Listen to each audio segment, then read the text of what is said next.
Hey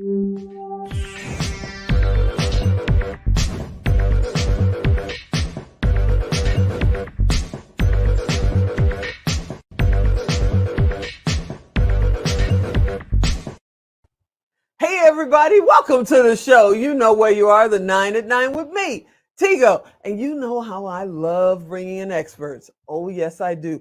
But the expert coming up today, she's going to show you how to be your best you. So good at being your best you that you're going to tell somebody to hold your crown. So sit right there. We'll be right back.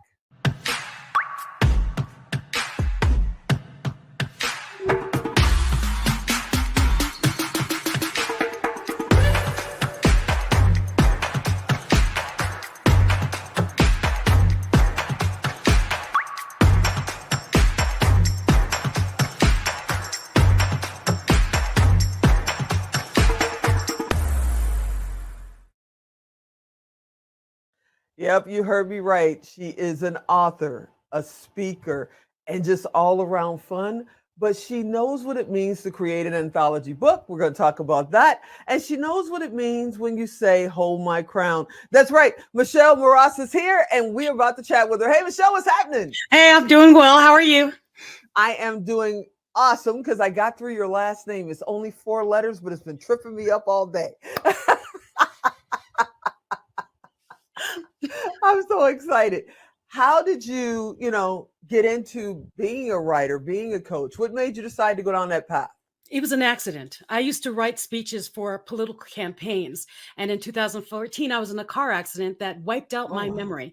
And so I was trapped in my body for just over 2 years and lost my life. And I had to reinvent myself. And one of the things that stayed was this ability to talk. And I shared my experience of being locked in my head for 2 years and being fully cognizant. So that's what started me on this path of speaking. And then people were like, how are you moving? How are you doing this kind of stuff? And that's what it got me into coaching. And I joined the John Maxwell team and I just kept going. Wow. So you're just going to drop the bombshell that you were literally locked inside for 2 years of your own, not jail or prison or anything like that. You weren't held hostage somewhere in a country, but in your own mind for worst 2 place, years. Worst place to be. Just want to let you know that. Now, why is that? Because you would think, your thoughts are your best thoughts. So why is that the worst place to be? Because every inner critic and everything that ever affected you and thought you're not good enough, you shouldn't be here. All those thoughts, they get really loud when you're alone in your head.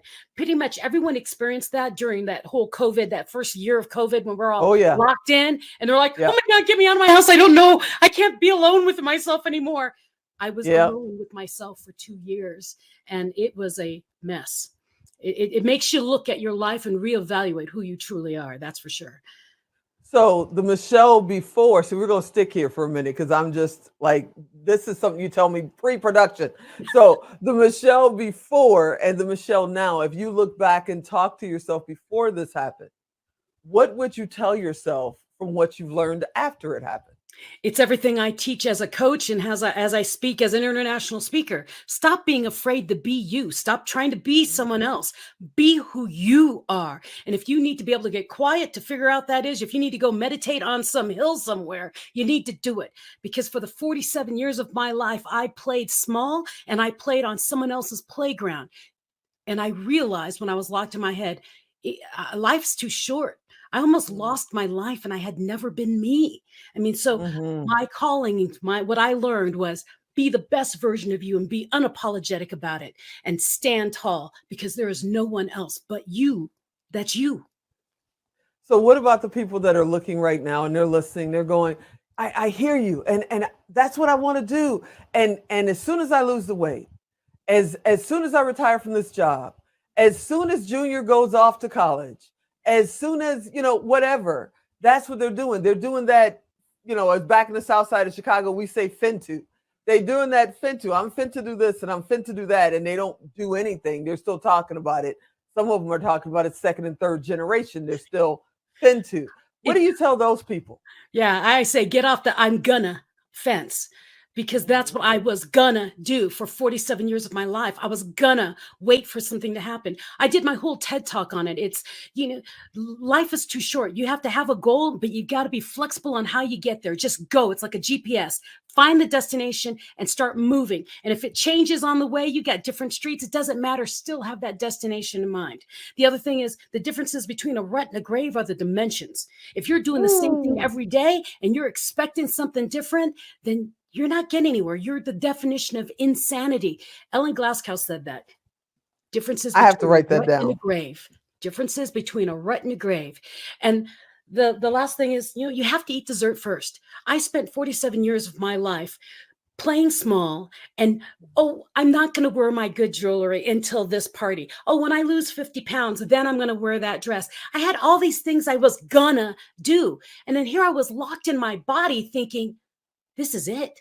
I'm going to die trapped in this. And I never lived. Wow. See, Life's I'm too hearing short. you. Yeah, I hear you. And I come from the generation, my mother had the plastic on the sofas and the runners running through the house, and you couldn't sit on the good part, don't sit in my living room, don't do this, don't do that. And she kept it that way until they sold the house when they retired and they gave the furniture away. And I'm going, please make sense out of that for me. You never used a major part of your home because you were saving it for what? And a lot of people are doing just that. It's like some people, the light went bing when COVID hit. Yeah. They're like, life's too short, I got to go. And some people actually went further in because they got so scared and they're going, you're saying, be the best you. What about the people that say, I don't know who I am? How do I find me first? You got to find you. And how you find you, and this is what a lot of my being the best you and unapologetically you, ask yourself the question, what did you get in trouble for when you were in school? When you were in elementary school, before you were tainted by all your friends around you, what did you get in trouble for? I was the one who always had my nose in the corner for talking too much. I was the one who was always being put in the back of the room or being sent to the principal because I was too busy stopping people from fighting and compromising with people. It's what I do for a living now. I am a speaker, I'm a coach, I guide people, and I inspire people. It's what I do. So, what do you do? What did you get in trouble for? It's what we naturally tend to do. And as we get older, we're being told, don't do that. That's not what everyone else does. Don't do that. It's what sets us apart. So Yeah. find what that is. And if you don't even have a clue and you have a basic inkling, start walking towards that, because you don't want something catastrophic like what happened to me, being locked in your head for 2 years to figure it Yeah. out. Listen to Yeah. people like me who had to suffer and go find it.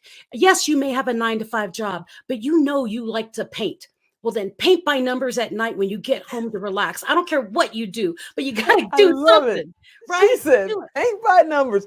And some of these paint by numbers are serious. Have you seen them? Yeah, They they're are, you intense. need a magnifying glass because it's one dot of green or something like that. It's insane. I can't believe Alan's already put up the 2 minutes. I I know. swear to goodness, his watch is fast. This is an amazing interview. You have to come back on because I we will. didn't touch on half the stuff we had to talk on. But let's talk about your book. Okay. Before he cuts us off, let's talk about your book. Let's talk about Hold My Crown. Go on, tell me what that's all about.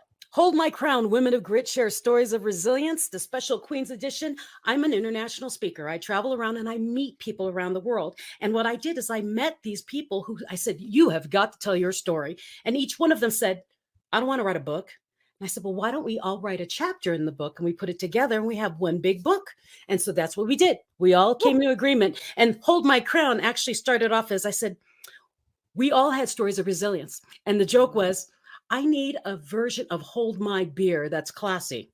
And, and that's where Hold My Crown came out. It was like, women are classy.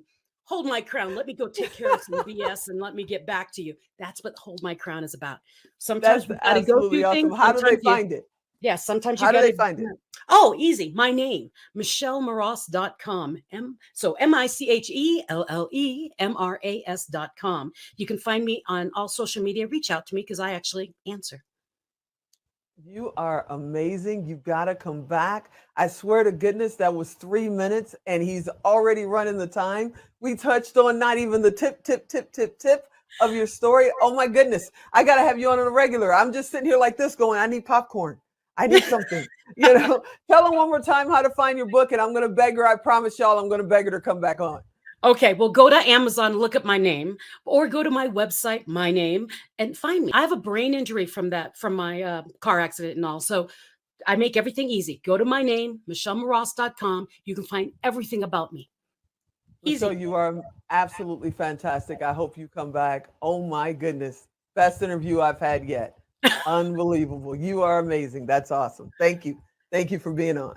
Thank you for having me. Have a great one. Hey, everybody. I hope you enjoyed that interview as much as I did. I'm telling you, I'm going to beg her to come back on here because we got to dive way deep with Michelle. We just skated across the water. I'm telling you, skated across the water. If you missed where to go get her book, Hold My Crown, go to her website, michellemras.com, or you know what to do. Go to Tigo Direct. Go to tigodirect.com, type in Michelle, type in Hold My Crown, type in Crown. She'll come up, send her a private message directly to her right from Tigo Direct. It doesn't cost you anything. It doesn't cost her anything. It's just our way to make sure that you guys can reach the people that are on our show every week. All right. As you know, I'm Tigo, and I'll talk to you next time. Yeah, I got to get her back on.